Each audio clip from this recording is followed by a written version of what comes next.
bonjour. Voilà. Enfin, ici, il y a un exercice en fait sur le galvanomètre. Ici, ils disent qu'un galvanomètre de résistance 100 ohms. Donc, on avait dit que quand on avait vu le galvanomètre, pardon, à cadre mobile et à fil de torsion, on avait vu les deux cas de figure. On avait dit que ce qui passait à l'intérieur du galvanomètre, c'est une très petite résistance. Et ici, bon, on a pris une très petite résistance de 100 ohms. Donc, il est construit avec une série de shunts incorporés. Voilà, on met des shunts. Le cadran comporte 100 divisions. Donc, ils ont divisé donc, la lecture en 100 divisions, je veux dire, probablement identiques. Donc, linéaire, de façon linéaire. 100 divisions pour une intensité de entrant dans le galvanomètre de 1 milliampère. Voilà. On désire mesurer les intensités suivantes. Donc 10 milli, 100 milli, 1 ampère, 5 ampères et 20 ampères. Voilà. Bon, pour ça, on va déjà dessiner notre galvanomètre.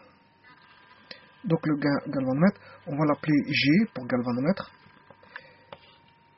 avec sa graduation. La première chose à faire, c'est un petit dessin qui représente la situation, je veux dire, il faut décrypter la situation qui est donnée dans l'énoncé, l'analyser et pouvoir en faire un dessin. Dès le moment où on en fait un dessin, ben, c'est qu'on a compris, je veux dire, comment on appelle ça, le procédé, on sait décortiquer, je veux dire, ce qui est donné et ce qui est, je veux dire, objet réel à analyser. Donc ici, j'analyse le galvanomètre. L'objet réel, c'est mon galvanomètre, avec ses différentes divisions. Et enfin, on nous dit qu'il y a un shunt incorporé. Voilà. Donc ici, il faut savoir qu'un galvanomètre, ça mesure que des très petits courants. On l'a vu. Donc, je vais appeler le courant qui passe à l'intérieur petit i. Voilà. Ça, c'est petit i. La variable d'entrée courant qui passe à l'intérieur du galvanomètre. On avait dit que c'était des petits courants. Et en l'occurrence, ici, petit i vaut justement pour une intensité de 1 milliampère. Il n'y a que 1 milliampère qui peut passer dans le galvanomètre. Donc, en fait, petit i est connu. Voilà. Alors, on nous dit qu'on a une série de shunts incorporés. Bon. Apparemment, on aurait des résistances comme ceci, comme ceci, comme ceci, etc. Voilà. Donc, là, tout d'abord le galvanomètre. Bon, le galvanomètre, il n'est pas indiqué ici, mais le galvanomètre possède sa propre résistance RG, et galvanomètre. Donc, en circuit électrique, bon, ça je l'ai dessiné, je veux dire, avec sa graduation, mais en circuit électrique, c'est ceci. Voilà, ceci. Donc ça, c'est la résistance du galvanomètre. Et ça, ce sont les résistances de shunt. Voilà. Bon, je peux appeler R de shunt 1, R de shunt 2, R de shunt 3, etc. Donc on va commuter pour mesurer, je veux dire, commuter pour avoir la résistance adéquate pour mesurer le courant adéquat. Donc ce qui veut dire que nous, on doit mesurer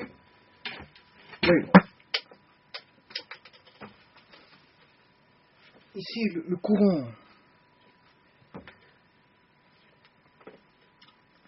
dévié, le galvanomètre, donc ça mesure on appelle ça aussi micro-ampèremètre. Hein. Voilà, micro-ampèremètre. Mais maintenant, on veut l'utiliser en ampèremètre, c'est-à-dire mesurer des courants qui sont nettement plus grands que ceux qui rentrent à l'intérieur. Donc il faut dévier un certain courant pour ça. Donc on va faire entrer le courant à mesurer. Voilà. Voilà. Bon, le courant à mesurer, je vais l'appeler IM. Courant de mesure. Voilà. Et alors, bon, le courant à mesurer, il est trop grand. Parce qu'on veut mesurer en ampères.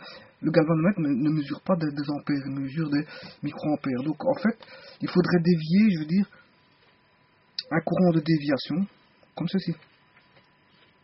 Voilà.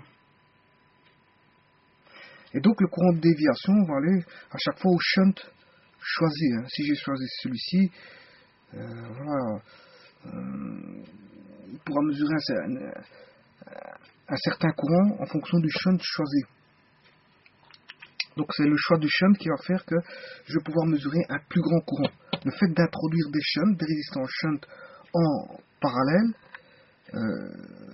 sur le circuit, eh bien, on pourra mesurer, je veux dire, des courants nettement plus grands, IM.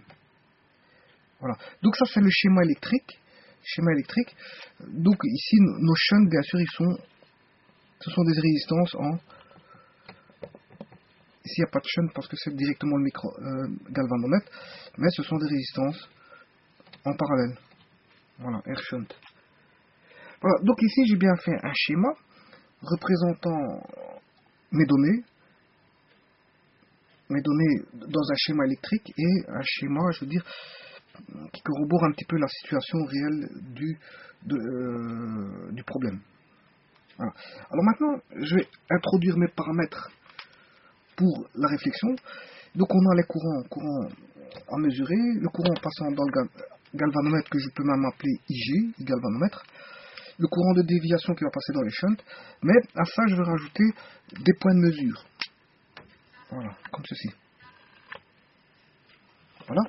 Et là, tout simplement, je vais appeler ce point-là A et le point-là B pour avoir, on va dire, ajouter dans mon circuit, comment est-ce qu'on appelle ça, la tension VAB correspondant au potentiel entre A et B. Donc c'est la différence de potentiel entre A et B.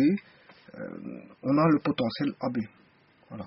Comme le courant passe dans ce sens-ci, donc il va de A vers B, le potentiel le plus haut est en B. Oui. Donc, convention récepteur, c'est le courant va du plus vers le moins, donc du plus vers le moins. Et la tension, ici, on aura au point A et au point B, on aura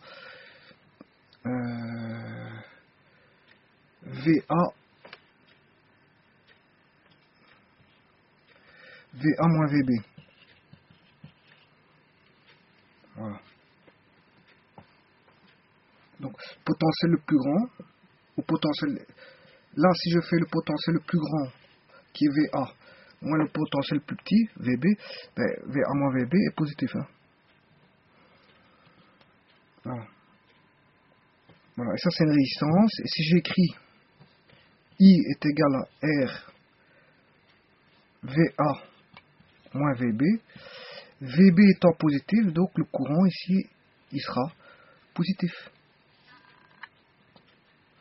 Voilà. Parce que le potentiel, il va du potentiel plus élevé vers le potentiel moins élevé, moins. Et donc si je fais VA moins VB, j'obtiens bien une différence de potentiel positif. La résistance est positive d'office. Hein. Donc ici, si je fais quelque chose de résistance qui est positive avec une différence de potentiel positif, j'obtiens un courant positif. Et donc ce courant-là est bien positif. S'il était négatif, ça voudrait dire qu'il va dans l'autre sens. Ça veut dire qu'il est orienté conventionnellement dans l'autre sens par rapport au plus grand potentiel et au petit potentiel. Donc si j'avais eu un I négatif, ceci est un I négatif, voilà, un courant négatif, voilà, parce qu'il est dans le sens contraire au potentiel, du plus grand potentiel vers le plus petit. Le courant ici va du plus petit potentiel au plus grand potentiel, donc fatalement, le courant ici, il est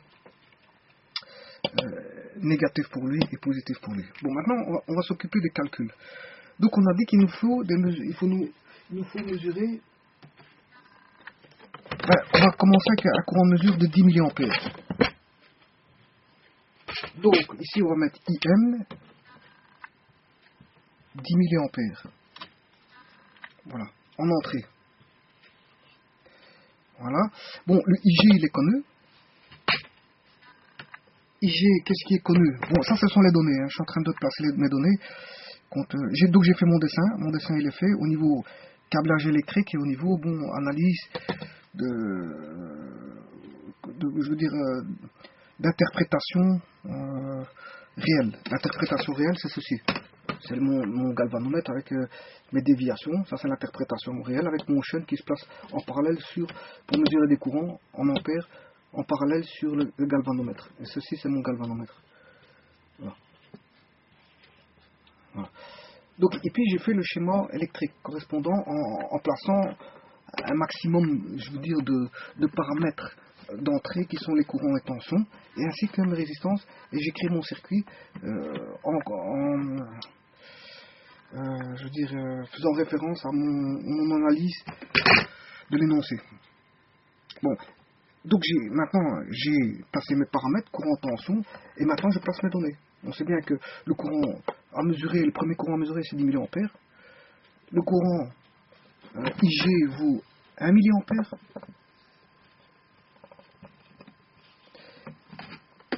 IG vaut 1 mA et que la résistance du galvanomètre vaut 100 ohms. Donc RG vaut 100 ohms. Voilà. Alors, j'espère que mes explications apparaissent à l'écran. Voilà, j'ai rajouté VAB, voilà, comme ça on le voit. Bon, maintenant, on va place à notre calcul. Donc, il faut calculer la résistance de shunt. La résistance de shunt pour mesurer 10 mA, sachant que IG a besoin de 1 mA. Donc, on sait bien ce qui va passer ici. On sait très bien. Pourquoi? Parce que c'est la loi des nœuds. Alors, je vais te refaire un petit dessin. Si je fais la loi des nœuds ici, donc j'ai IM. IM qui va être dérivé en IM et IG. Et là, j'aurai le courant de déviation. Voilà, donc ici, je dessine ce point A là. IM. Là, on a IM en entrée, IG en sortie, et j'ai une deuxième sortie de déviation, courant de déviation, ici, qui est ID. Donc, au point A, j'ai une équation en courant que je peux écrire assez facilement. On sait bien que donc la somme des courants entrants est égale à la somme des courants sortants. J'ai un courant entrant et deux courants sortants, donc j'ai IM est égal à quoi? IG plus ID. Voilà. Bon, il y a aussi une autre caractéristique, je veux dire, une autre caractéristique comment est-ce qu'on appelle ça, des galvanomètres. En fait, ils définissent, on appelle un nombre n qui est le rapport entre IM et IG. Voilà. En fait, c'est le, comment est-ce qu'on appelle ça,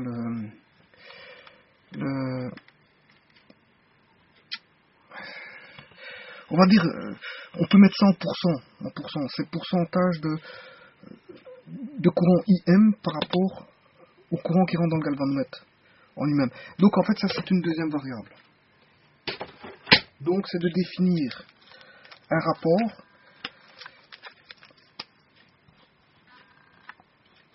donc on a toujours IM ici, le courant à mesurer. Si je mets le point A en bleu, pour ne pas confondre tout. Voilà. Hein. Alors, donc on a IM et ici on a IG. Et on définit encore une autre équation, hein, que IM sur IG est égal à un rapport N. Voilà. Ça commence à se construire. Bon, maintenant, j'ai encore une autre. Ça, c'est une équation des nœuds. Hein. Voilà, une équation des nœuds. Voilà, ici. Et ça, c'est une équation caractéristique du galva. Je vais changer de marqueur parce que c'est vrai que le bleu ne fonctionne plus tellement. Voilà.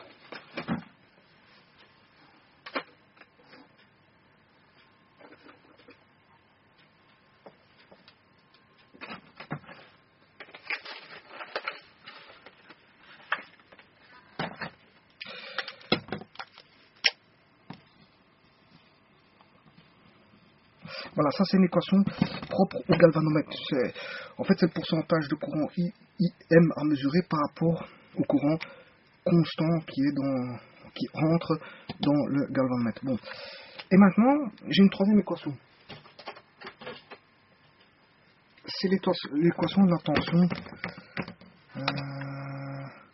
VAB. Voilà, la tension VAB. Alors, VAB, il est relié en A ici et en B là. Donc, quand je ferai un des interrupteurs, il y aura deux manières d'exprimer l'équation de la maille ici. Ou l'équation de la maille suivante, ou la troisième maille, ou la quatrième, enfin, peu importe. Nous, on va faire une équation générale pour n'importe quelle maille. C'est-à-dire qu'on aura VAB, on aura AB, voilà, comme ceci, et on aura ici la résistance du galvanomètre, R galvanomètre, et la résistance de shunt. On peut écrire ça comme ça comme circuit. Voilà. R galvanomètre, R shunt. Et quel est le courant qui passe dans le galvanomètre? C'est ID. Et quel est le courant qui passe dans le shunt? C'est courant de déviation. Voilà. Donc j'ai écrit cette équation-là, cette troisième équation, qui est une équation des mailles. En fait, l'équation, ici on peut interpréter comme étant une maille M. Voilà. Donc je vais écrire quoi? Je vais écrire que RG fois le courant ID est égal à... ouais, parce que le potentiel en A, VAB, potentiel AB, il peut s'écrire de deux manières. Soit R galvanomètre fois I courant du galva. Voilà. I galvanomètre. Ou, et ça c'est égal aussi à R shunt fois I déviation. Voilà. Et ça c'est l'équation. J'ai toutes mes trois équations. 1, 2 et 3. Voilà. Et ceci, ça c'est l'équation d'une maille. Une maille en tension. Donc là j'ai une équation en courant, une équation en tension et de nouveau encore une équation en courant. Et ceci, bon, je vais résoudre ceci ici sur le côté de manière à trouver, je veux dire, l'expression, je veux dire,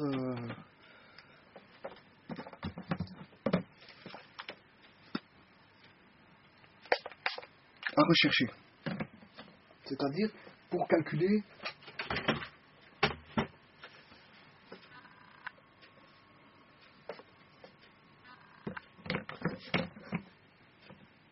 pour pouvoir calculer ceci. Je vais chercher mon expression pour pouvoir calculer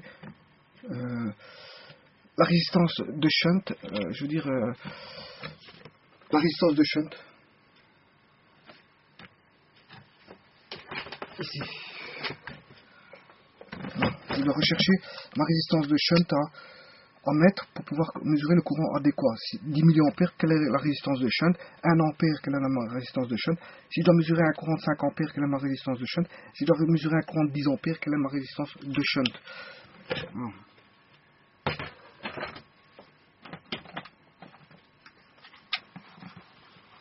Bon, en fait, ça revient à quoi? À résoudre ce système de trois équations qu'on a ici.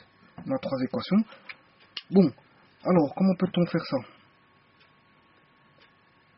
Déjà, ici, le I mesuré, ici, c'est le IM.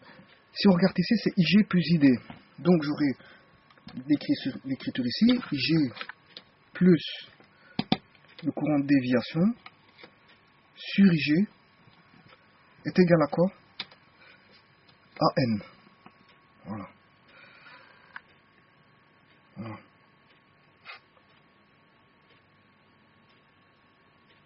Oui. Alors, on sait bien que pour incorporer la résistance de shunt,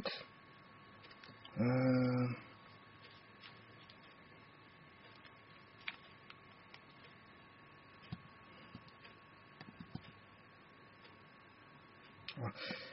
Donc, idée,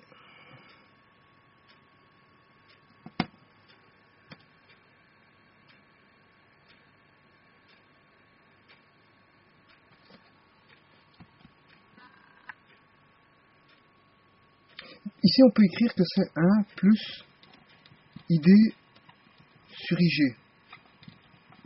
Voilà, c'est égal à N. Bon, IG est connu, hein. IG est connu. Bon, 1 plus IG. Par contre, maintenant, je vais faire intervenir la résistance de shunt. RG est connu. Oui, RG est connu, IG est connu. Donc, le potentiel ici, il est connu.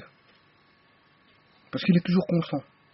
Donc, s'il est toujours constant, je sais retrouver R de shunt. R de shunt.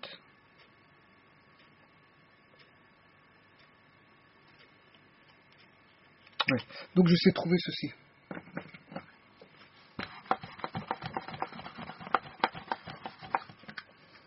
Donc j'aurai R de shunt ID.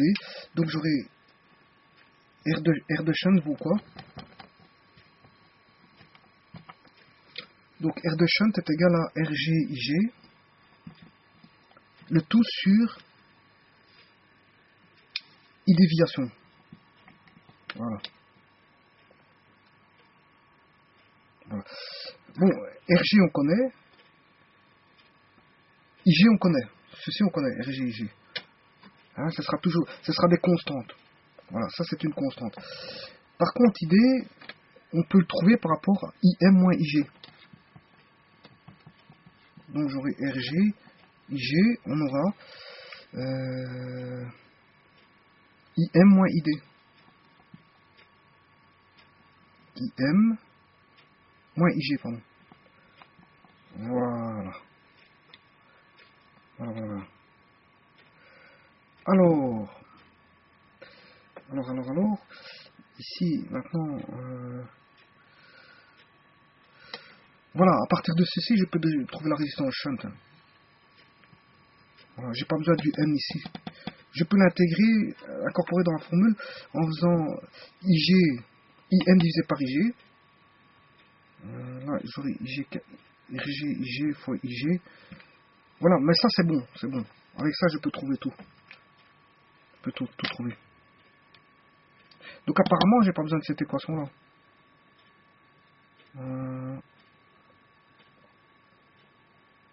Donc on va faire notre calcul alors.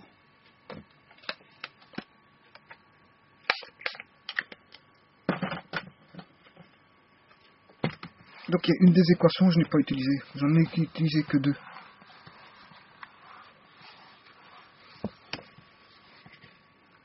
Bon, alors, on a dit qu'il fallait mesurer pour 10, 100, donc 10 milliampères, 100 milliampères, 1 ampère, 5 ampères et 20 ampères. Voilà. Alors, ça, ce sont les résistances, ce sont les courants à mesurer.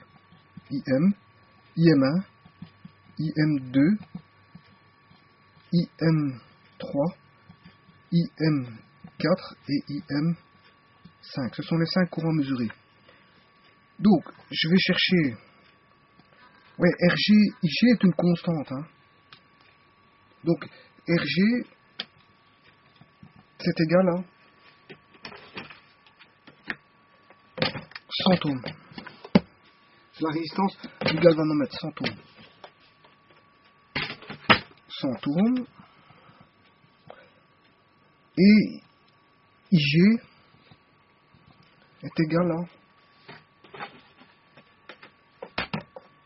le courant passant dans le galvanomètre, 1 milliampère. Donc, je répète, hein, RG c'est 100 ohms, résistance, et IG qui passe dans le galvanomètre c'est 1 milliampère. Donc on va mettre 1 milli. Donc maintenant je vais calculer RG IG. RG fois IG. 100 fois 1 milli. Ça c'est 10 exposant moins 3. Ça c'est 10 exposant 2. Et 2 fois 10 moins 3. Ce qui fait 10 moins 1. Voilà. Donc ici on voit bien que RG IG c'est une tension. Hein. Et IM moins IG c'est un courant. Donc une tension sur un courant ça fait bien une résistance. Donc on est bon ici au niveau des, comment on appelle ça, des unités. Bon, donc ici on va mettre RGIG 10 moins 1 volts. Bon, ben maintenant on va calculer le shunt. Il faut faire, ouais, il faut encore calculer, hein. Ici je dois faire tout un calcul de IM1 moins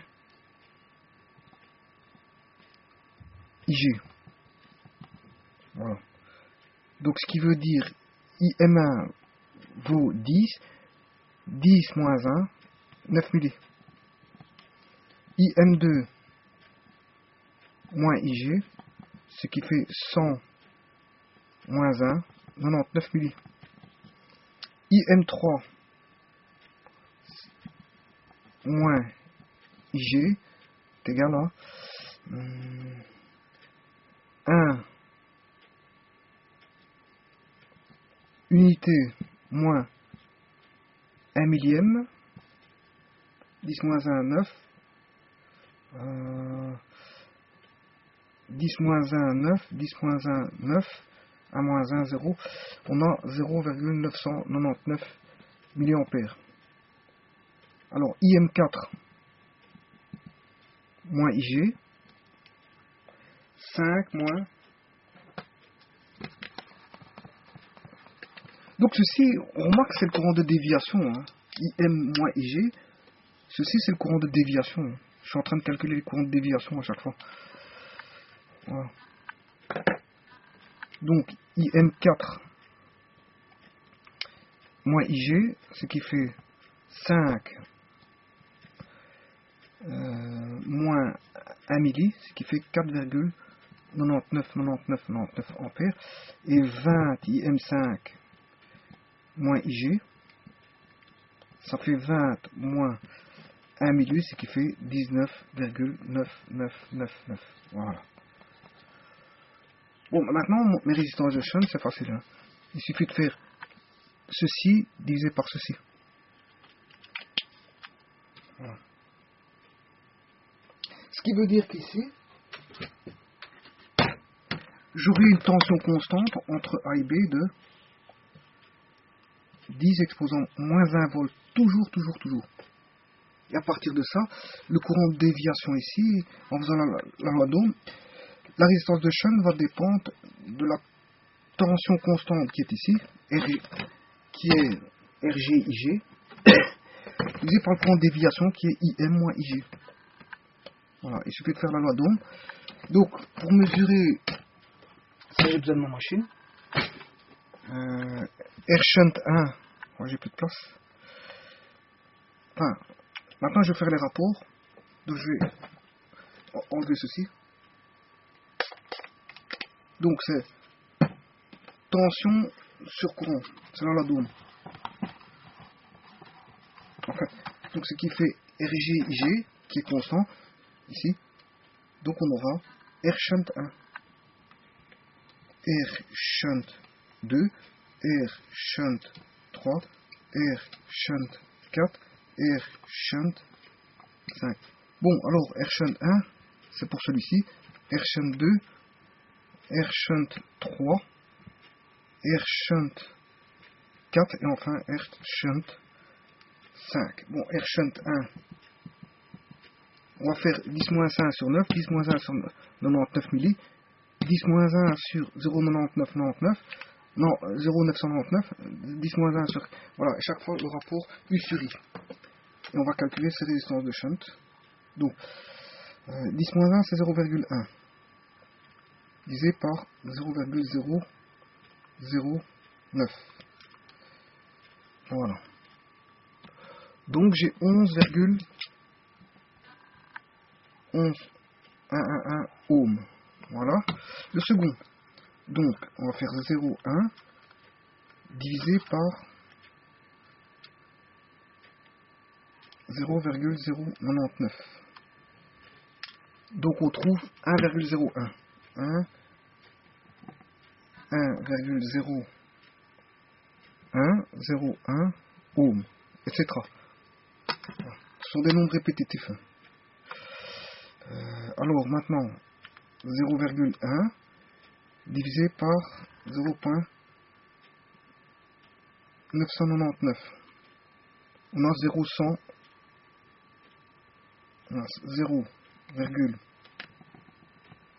0,100, 100, etc. Bon, 0,1 divisé par 4,999, 0,1 divisé par 4,999, ce qui fait 0,02, 0,004. Voilà. Et enfin, 0,1 divisé par 19,999, ce qui fait 0,005, et puis 3 petits points. Bon, il y a encore tous des chiffres derrière. Voilà. Et tout ça, c'est en ohms. Hein. Ohm, ohm, ohm, ohm, et voilà. Donc, on va résumer. Ici.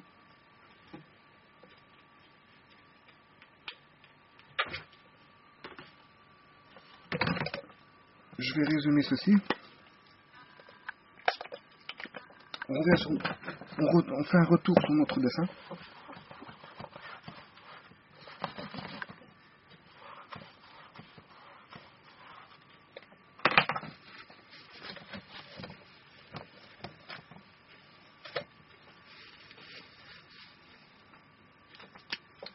Donc, notre galvanomètre, il y avait une résistance de 1 milliampère. La tension était de 10-1 volts. Tension AB. Voilà. Alors, si on veut mesurer un courant de 10 milli, pour 10 milliampères, je dois mettre une résistance de 11 ohms. Voilà. Donc, je dois fermer celle-ci, celle de 11 ohms. Et là, je sais mesurer 10 milliampères. Bon, ici, si on veut mesurer 100 milliampères, je dois mettre une résistance de, si je mets 100 milli en entrée, je dois mettre une résistance de 1 ohm.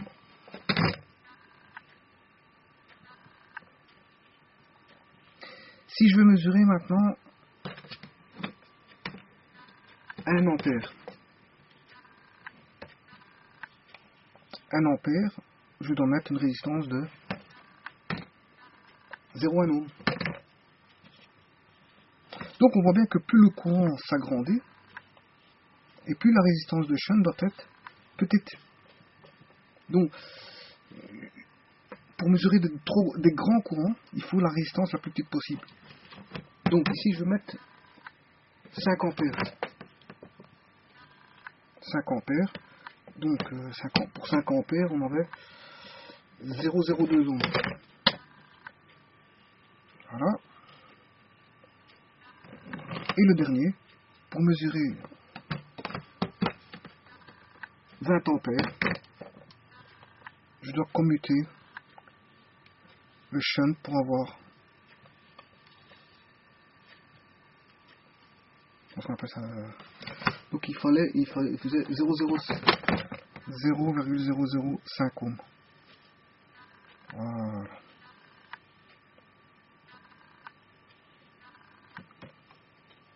Donc la résistance de galvanomètre valait 100 ohms. Donc, la résistance du galvanomètre est une petite résistance. La résistance du galvanomètre est une petite résistance. Le courant passant dans le galvanomètre est un très petit courant. Et la tension dans le galvanomètre est une très petite tension. D'où il faut dériver le maximum de courant pour les faire passer dans des résistances. Le maximum de déviation de courant se fera avec des résistances de plus en plus petites. Plus les résistances sont petites, et plus il va dévier un maximum de courant, et pour essayer d'avoir toujours son équilibre par rapport à la tension de de 10 exposant à moins 1 volts. Donc il faut maintenir une tension constante ici. Et ça, pour ça, il faut dévier le courant dans des résistances. Bon, alors ici, bon, j'aurais pu parler du rapport pour comment N. Bon, mais ici, j'ai pas besoin. On n'en a pas besoin. On n'en a pas eu besoin pour notre comment on appelle ça, pour notre recherche des valeurs de résistance. Donc ici, je vais pas en parler. Voilà. En fait, sachez que IM, on aurait pu faire une équation.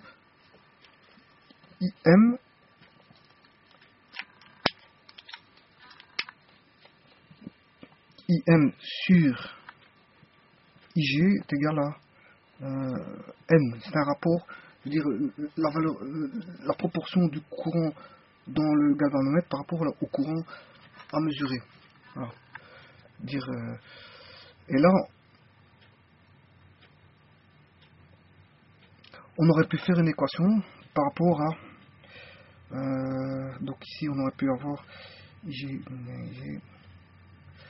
I galvanomètre fois R galvanomètre. Ça c'est la tension au borne de AB est égale, comme on l'avait dit, à comment on appelle ça, au courant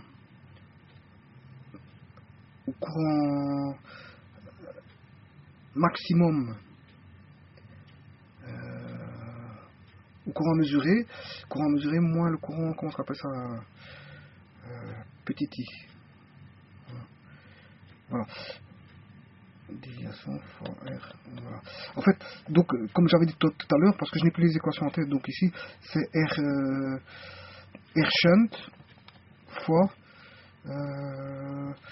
le courant de déviation. Mais le courant de déviation, c'est IM moins I galvanomètre. Voilà. On peut partir à partir de ça pour avoir une équation qui est comment est-ce qu'on appelle ça, la résistance de shunt. Je peux la trouver directement par comment on appelle ça,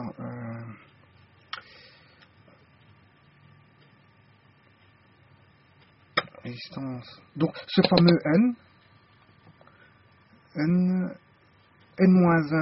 et là je mettrai, là il faut une valeur de résistance, je mettrai R. C'est en tritouillant les équations, hein, par rapport à NC2. Si je les tritouille, il y a moyen de trouver R shunt est égal à par rapport à N-1. Il faut les tritouiller. Je ne l'ai pas fait ici. Bon, je peux le faire en démonstration, c'est pas un problème. Le problème, c'est qu'il faut de la place.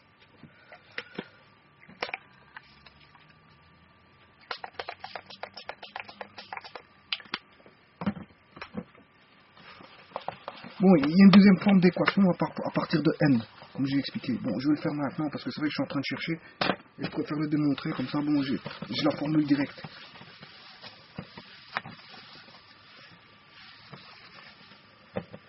Donc, je vais utiliser, il faut que je trouve par rapport à n. Bon, donc, ici, on a IM sur ID, sur IG est égal à n. Voilà, je pars à partir de la 1, l'équation 1. Bon,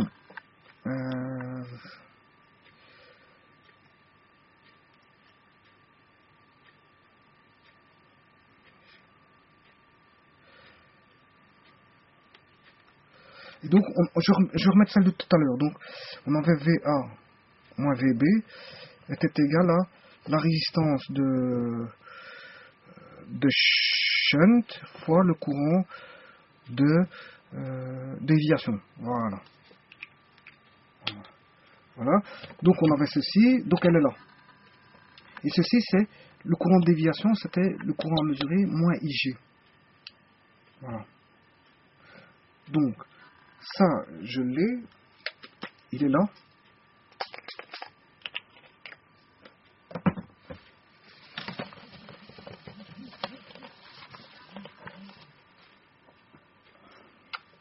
Alors, ici, je vais faire celle-ci. Est-ce qu'on sait trouver N à partir de ça? IG, je tritouille celle-là. Hein. RG, IG est égal à R shunt fois IM moins R shunt fois IG. Voilà. Bon.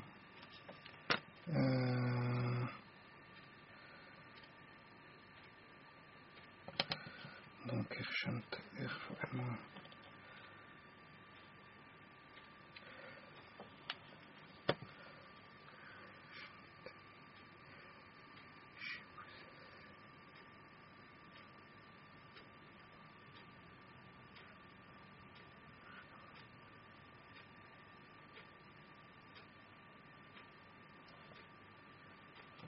Si je remets en évidence R shunt IM moins IG. Ouais. Ça va. Donc, R shunt, c'est quoi? C'est IG RG sur IM moins IG. Ça, c'est ce qu'on a trouvé tout à l'heure. Voilà. Bon. Ça, c'est R shunt. Ça, c'est la formule de tout à l'heure, mais je vais faire intervenir le N. C'est ça que je cherche, en fait. Bon, pour faire intervenir le M, si je fais IM sur IG, ça fait N ici. Mais là, j'aurai N-1. Ouais. Donc ici, si je tritouille ça encore,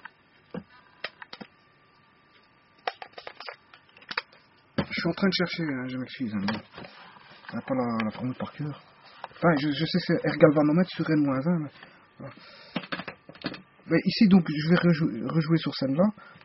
C'est R shunt est égal à IG RG sur IM moins sur IG. Et là, je mets en évidence IG. Voilà. Moins IG sur IG. Là, on a 1. Voilà. Donc ici, apparemment, j'ai mon N-1. Voilà, mais ça va, j'ai trouvé. C'est ça. C'est exactement ça. C'est exactement ça. Parce qu'en fait, les IG vont se simplifier ici. Voilà. Et il va rester R de shunt est égal à R galvanomètre sur IM sur IG. On a dit que c'était N. Donc on a N-1. Ça, c'est une autre équation typique. Hein. Voilà. Donc voilà. Donc je vais les mettre en correspondance. Donc ici, c'était bien RG. Voilà, c'est ce que je cherchais. Je vous avais dit qu'il y avait une deuxième équation, je viens de la trouver, par rapport à N cette fois-ci. Tout à l'heure, si vous regardez la vidéo, auparavant, au début, j'avais dit que bon, il y avait moyen de faire intervenir le N. Après, j'avais enlevé le N parce que j'en avais pas besoin pour faire mes équations. Mais ici, apparemment, je l'ai fait avec le N. Donc, vous pouvez faire avec cette équation-là. Donc, il y a deux équations possibles. Il y a R shunt est égal à quoi? On avait dit que c'était IGRG qui était égal à la tension au bord de AB du galvanomètre sur, et on avait IM moins IG. Voilà, ça c'est la première forme, sans utiliser, je veux dire, le rapport entre I à mesurer et IG. Et la seconde forme qui est RG sur N-1. Donc on peut calculer de deux manières en fait. Hein. C'est ça que je veux dire. Voilà. Donc, soit on utilise la formule ici. Là, je connais RG, IG qui est une constante. Et là, ça va être toujours ça, c'est constant par rapport au galvanomètre. Et ici, on a le courant de déviation ici, ID. Et là, en fait, ici, c'est plus la même technique. On a juste la résistance de déviation qui est constant. Et on divise par le rapport connu, IM sur... il suffit de faire calculer de IM sur IG. Et on a le N, le rapport N. Et une fois qu'on connaît le rapport N, ben, on fait N-1 et je fais la RG divisé par N-1. Notez bien qu'une résistance divisée par un nombre, N est un nombre, hein, parce qu'un courant divisé par un courant, ça fait un nombre, et un nombre moins 1, ça fait toujours un nombre. Une résistance divisée par un nombre, ça fait toujours une résistance. Donc en fait, au niveau des unités, on est bon. Donc soit on aurait pu le calculer, nous on l'a calculé par la méthode 1. Il y a une deuxième méthode, c'est par la méthode 2, en utilisant, je veux dire, le N. Voilà, bon, j'aurais pu le faire comme ça, hein.